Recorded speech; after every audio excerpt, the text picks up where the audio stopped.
when you dig into these pollings, like in terms of how Harris matches up with different groups and how she matches up with Trump on different characteristics. Again, you know, we'll see what happens with the Democratic convention. There's going to be a lot of protests there. We'll see if that inhibits things. Who knows what could come up in the next 3 or 4 months. But this is not a good sign for Trump either. If Republicans start to distance themselves from Trump, you're going to start to see the indication of that from the sort of lobbyist class and from the sort of big name never Trumpers who had signed on and became Trumpers. So it's not like, you know, the Lincoln Project people. They're orphaned. When you look at someone, let's say like Kevin McCarthy, who is going to have to do business, and his whole thing is going to be doing business within the Republican Party. He may, who knows what he's going to, he may end up, you know, trying to become Republican chair, but who knows if that's going to happen under a Trump. But this is, I found this pretty interesting, that McCarthy is out there and starting to criticize Trump. Go ahead. And you've got to make this race not on personalities. Stop questioning the size of her crowds and start questioning her position when it comes to what did she do as Attorney General on crime. Question what did she do when she was supposed to take care of the border as a czar. Question that they brought inflation. And she was the tie-breaking vote when it came to inflation, when it came to IRS agents. This is a perfect person to run against. You thought John Kerry was a flip-flopper. She is the biggest flip-flop with the most extreme positions, and you got a short time frame to do it. So don't sit back, get out there and start making the case and use her own words to do it to her. You raised money.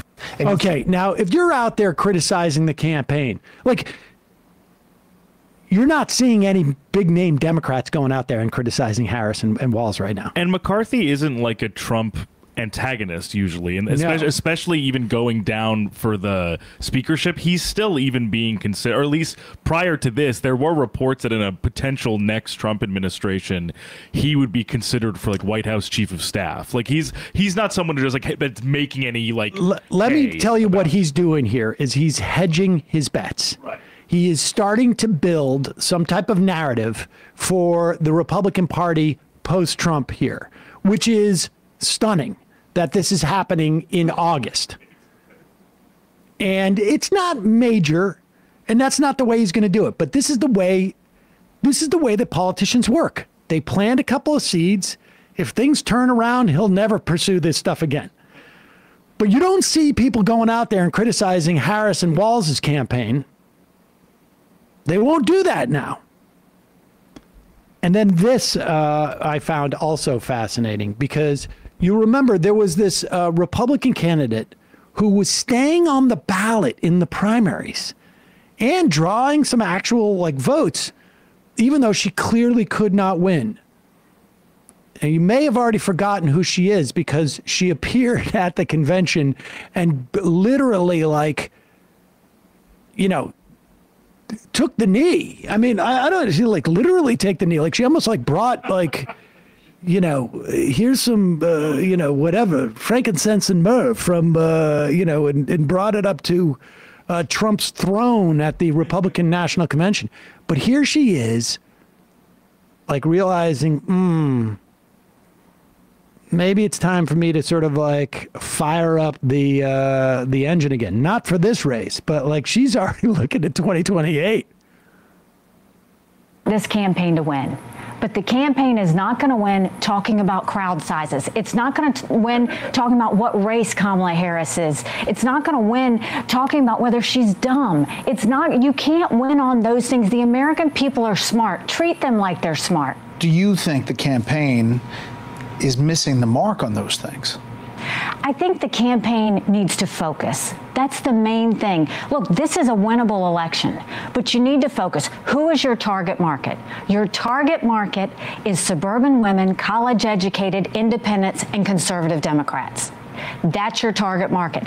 The target issues are the economy, the fact that Kamala wants to raise taxes, the fact that she's taken money from those that didn't go to college and has given it to those that did, the fact that when Afghanistan fell, the fact that when they lifted sanctions on Iran, the fact that when they, actually said that they would help Israel and then pulled back. Where was Kamala when that happened? She was sitting right next to Joe Biden in the Situation Room. I mean, aside from me wishing that all of those things that she said had happened,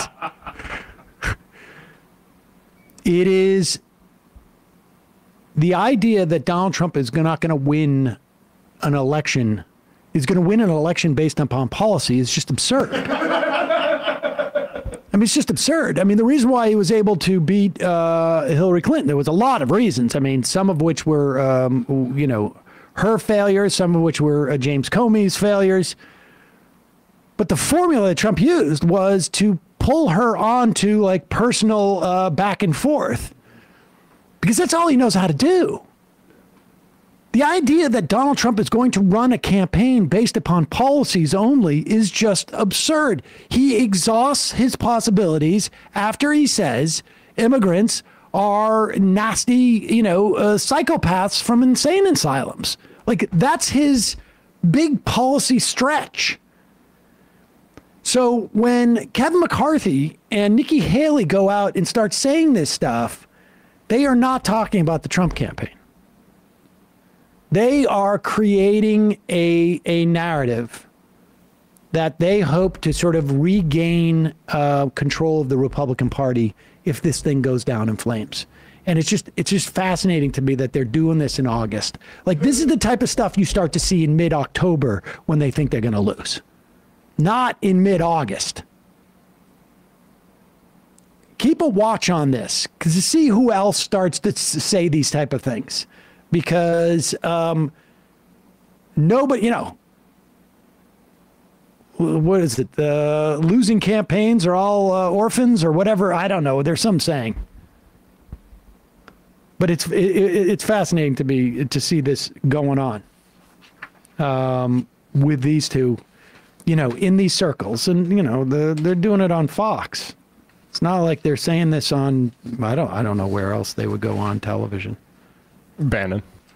Yeah. Well, no, he's in jail. Yes, they can. I know he's talking with somebody the other day. He's broadcasting still.